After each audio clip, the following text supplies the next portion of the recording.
Hey there! You're watching the Jessa Channel on YouTube. I'm Jessa. And today I am here with more Infectious Madness. This is the Infectious Madness of Dr. Dekker, and we are working our way through Act 3, I believe? Act 3? So, things are getting darker and darker. We now have Claire admitting that she did in fact kill her husband and is trying to bring him back from the dead. Let's go back into Dr. Dekker's lovely, hot, stuffy office. For the doctor is in. Midnight each day. On Valentine's night. Time as you know it freezes. 20 minutes past 10. Keep up, Doctor. Thinks we're going to smother her in her sleep. I'm a great... David Hunt, I can change my skin. then skins. Dr. Dekker dated his patients. Okay, so that gives you a little bit of an opening. Those are the two openings from Act 2 and 3. Jaya is in our office right now, and we have Bryce and Claire to still get to Orange before we can move on to the next act. So let's bring Bryce into the office. Dr. Leslie, we are playing as Dr. Leslie, has come into the office this morning, and Jaya has greeted her and offered her a cup of tea.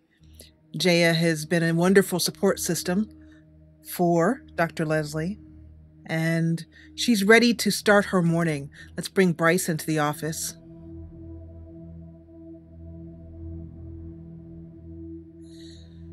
And I just liked watching him look at his hand.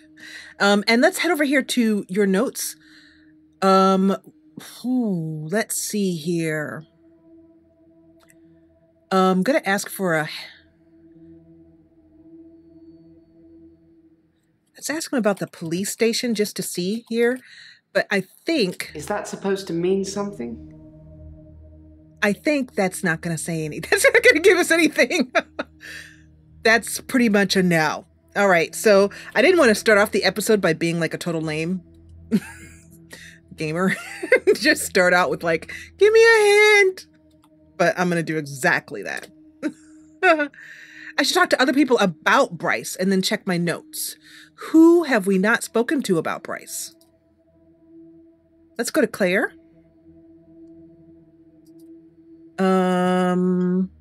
Let's ask, I don't know if we've asked her about Bryce. Let's see. Smuggling a body out of a funeral can be difficult, unless you pay the right people. Well, now we finally get somewhere. I should tell Bryce that Claire says he's been smuggling bodies. This is Claire, who has anger management problems, basically. Dr. Leslie takes a look at Claire and just notices the pretty bracelet that she has on. In an effort to get her to talk more about the smuggling of bodies and paying, she asks her about the bracelet to sort of break the ice with the session. Sorry, I don't know. And getting nowhere, Dr. Leslie writes down a little question mark on her pad. So let's, I'd like to type in here. I don't know how to say smuggling bodies or... Oh, we haven't asked her about the paper spike too. Paper spike. Dr. Dekker was killed with a paper spike. A paper spike is an odd thing to use as a weapon. I suppose if it went directly into the heart, it might work. Or through his eye, or perhaps through the ear into his brain. Or was it just a frenzied, bloody mess of a murder? Do you know, Doctor? I really, a lot of people have not really said they like Claire, and of course her character is really unpleasant, but she's got a lot of charisma, this particular actress. So she asks if we know. I don't know if we can really give a response here, but paper spike. Dr. Leslie takes a look at Claire and says, gently just crossing one leg over the other. Her loafers, she's wearing her loafers today instead of her usual brogues. Her brown loafers tap on the chair leg, and she says, "My understanding is that the murder was rather grisly. Let's try yes. Do I know, Doctor? This probably won't get us anything. And I just realized my caps lock is on. Yes.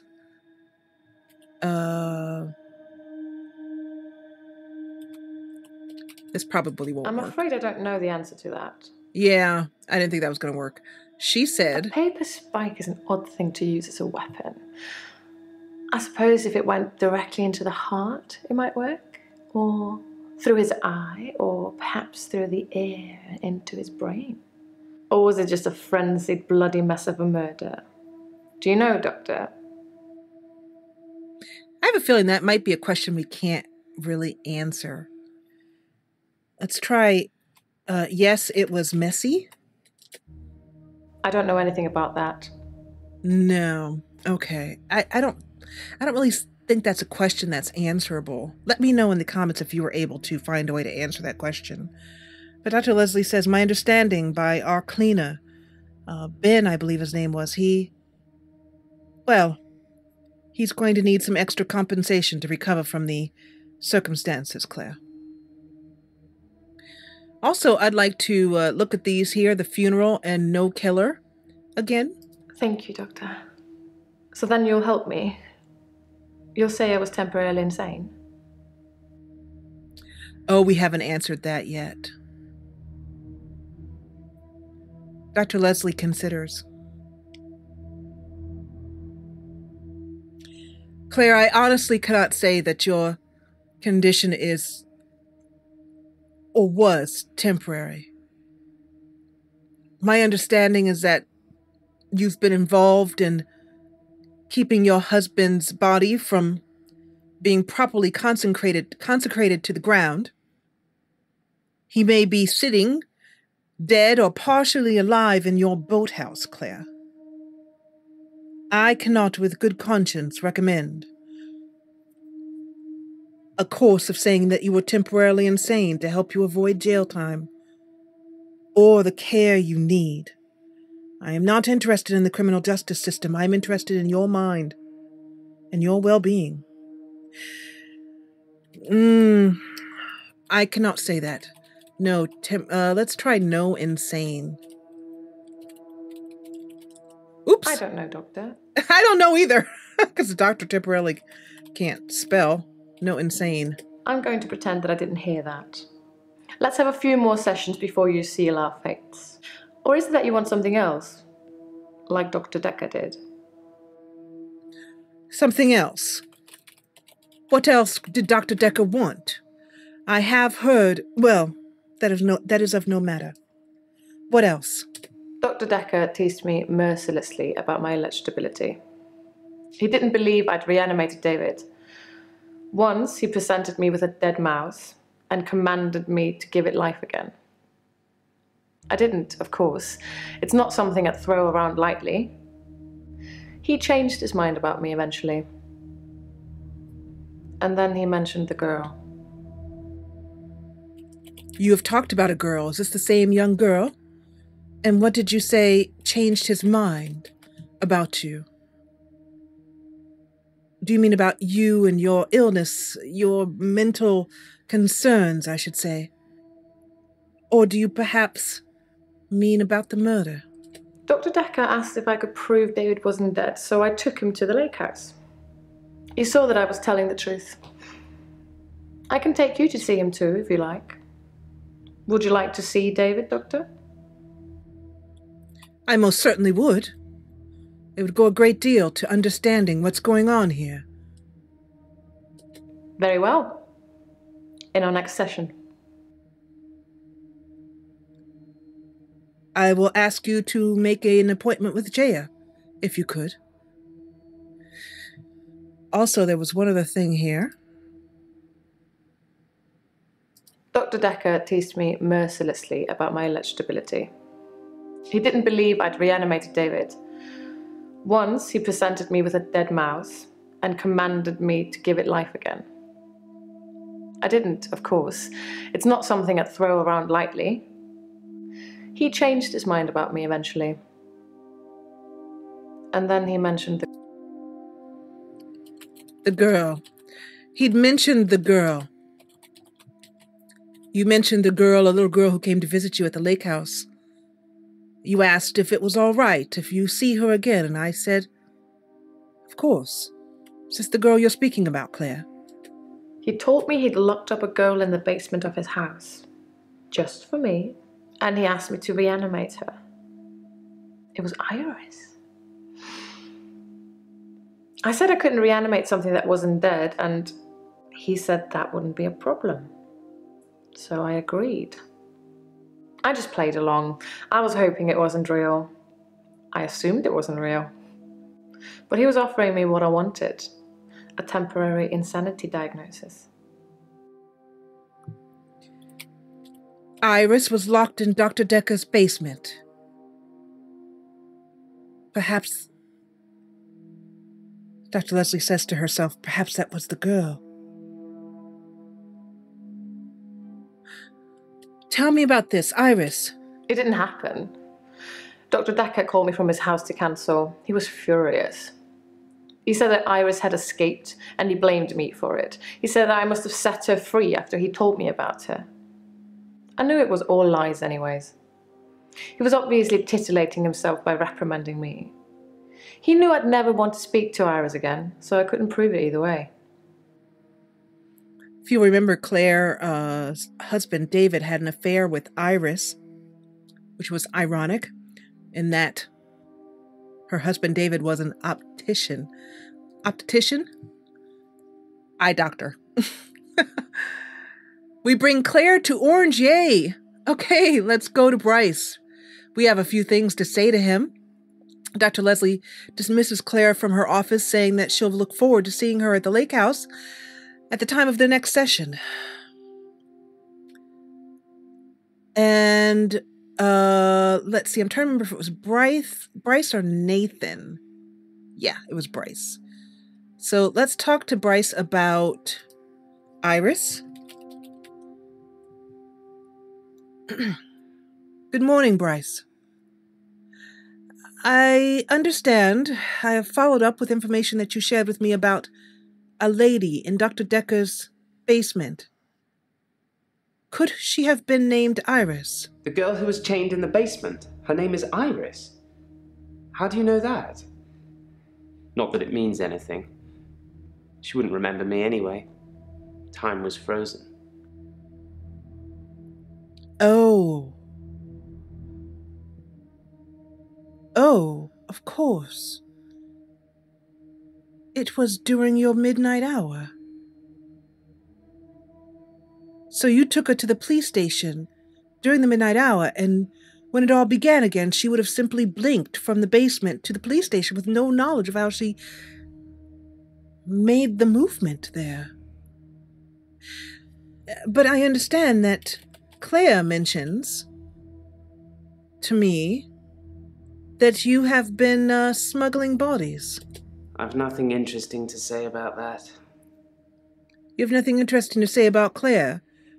Well, perhaps you'll find it more interesting to talk about the body smuggling. I have absolutely no idea what you're talking about, Doctor. I saw Claire Castleford's husband in the coffin myself before carrying him to the grave. He is in the ground. I'm sure it wouldn't take much for the police to get an order to have him exhumed. Just make sure it's done on Tuesday morning when I'm off. We'll try to arrange that, Bryce, as I'm sure it would be a less than enjoyable process to pull the body back up again. I wanted to ask him a question about Claire, and she said payment, or Claire mentioned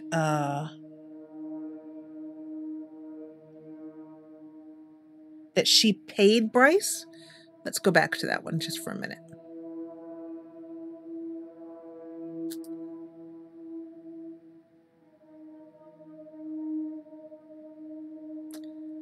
We want to go here. Mention the girl, change his mind, something else.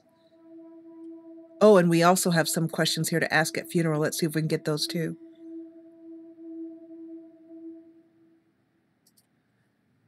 I think we just asked about Bryce, yeah. We did. Smuggling a body out of a funeral can be difficult, unless you pay the right people. Who are the right people? Did you pay Bryce?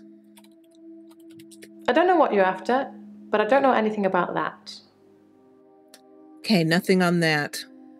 Unless you pay the right people. Pay the right people. I'm afraid I don't know the answer.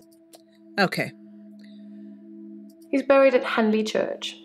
You can go see for yourself. There's even a headstone. One of your other patients was a pallbearer. I never forget her face. You should ask him. And I believe did we not ask about pallbearer? Looks like we didn't.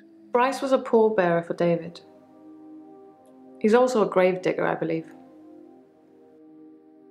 Okay, so that gets us everything that we wanted to do there. And let's tell Claire that Bryce says her husband is in the ground.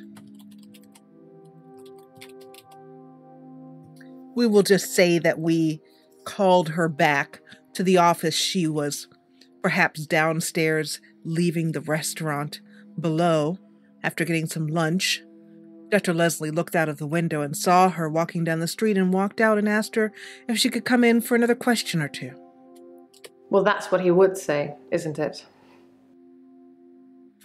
So Claire says that Bryce is not being honest. And we're going to end the act here.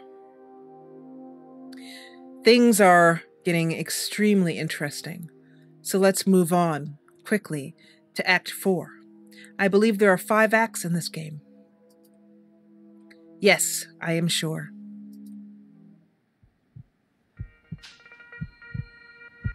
You can stop looking at me like that. You've made me do this. And don't try and escape. You're all tied up. Now tell me the truth. Is this a dream?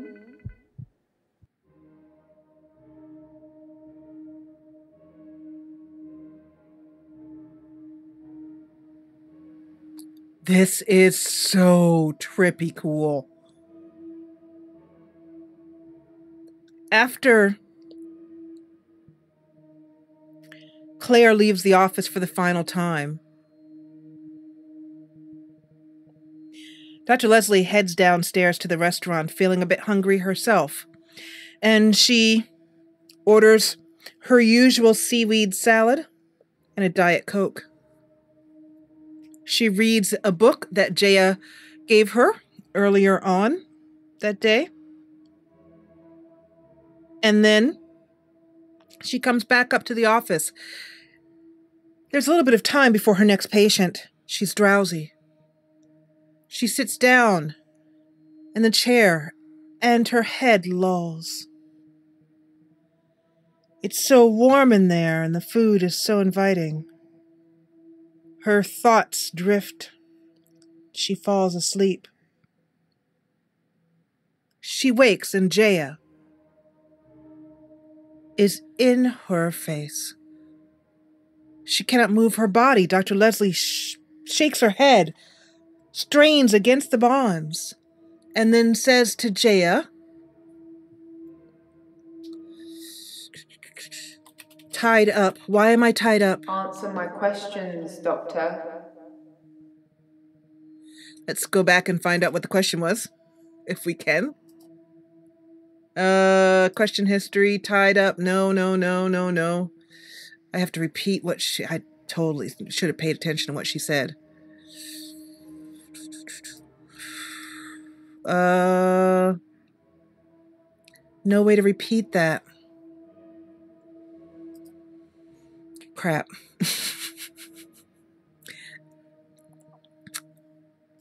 I wonder if we go out to the main menu. Let's just type in hint, actually. Be easier. Oh, is this a dream? Okay. The bonds feel real enough. Dr. Leslie feels the burning cut of one of the bonds around her wrist. It's raw, too tight. No, this is not a dream. Why have you done this to me, Jaya? Answer me. I am answering you. This is not a dream. Give me your answer. What do you want from me? What do you want from me? Untie me from this, Jaya. This is unprofessional. I don't appreciate it. Give me your answer. Fine, then it is a dream. If that's what you want, what do you want? Questions, Doctor. I can't. I don't know.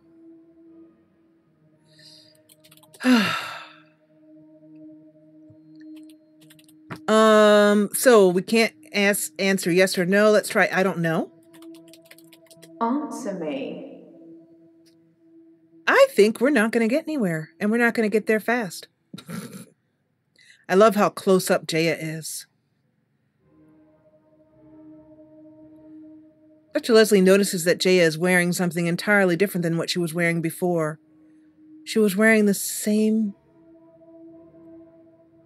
That's the same dress that you've worn when I must be dreaming. Again. Give me your answer. I can't, Jaya. I don't know what to say. Oh, do. Yes or no? Answer me. I can't. Well, now I'm officially stuck. What should we do? Dr. Leslie is beginning to sweat. She doesn't know if she's awake or asleep. The dress that Jaya is wearing is very alluring, and Jaya is much too close to her. This is very unprofessional.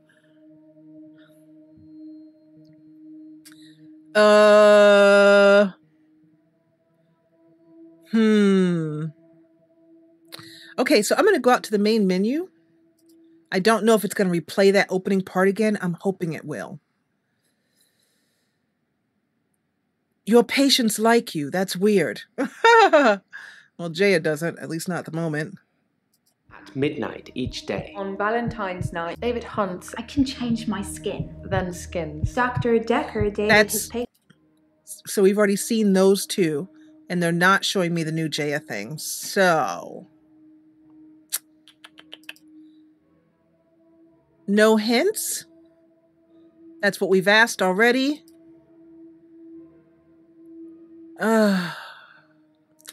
Nothing there. This is going to have to be a short episode because I haven't the foggiest idea what to ask her or say to move out of this situation. I wonder if I can type wake up. answer my questions, Doctor. Yes or no? Answer my question. Yeah. I am a bit stuck. Okay, so this very short episode, usually I'd like to do them closer to about 40 minutes, but we will come back after I've figured this out and in the next episode and move the story along because I always get stuck at puzzles. Hey, Tim, if you're watching, like, what the heck, dude? Tim's the director. Along with Linda, creator of this wonderful masterpiece that's totally got me stumped. In any case, I want to thank you so much for watching. If you enjoyed what you saw, please hit the thumbs up button below. And if you loved it, join the party and subscribe. And also, could you make me feel a little bit better about getting so stuck? Couldn't you tell me what you did? Like did I just type yes wrong or something? Like, was I supposed to say it in Spanish or something? I don't understand. Anyway, if you got stuck here too, let me know in the comments below so I can feel a little bit better about myself. And as always, thank you so much for watching.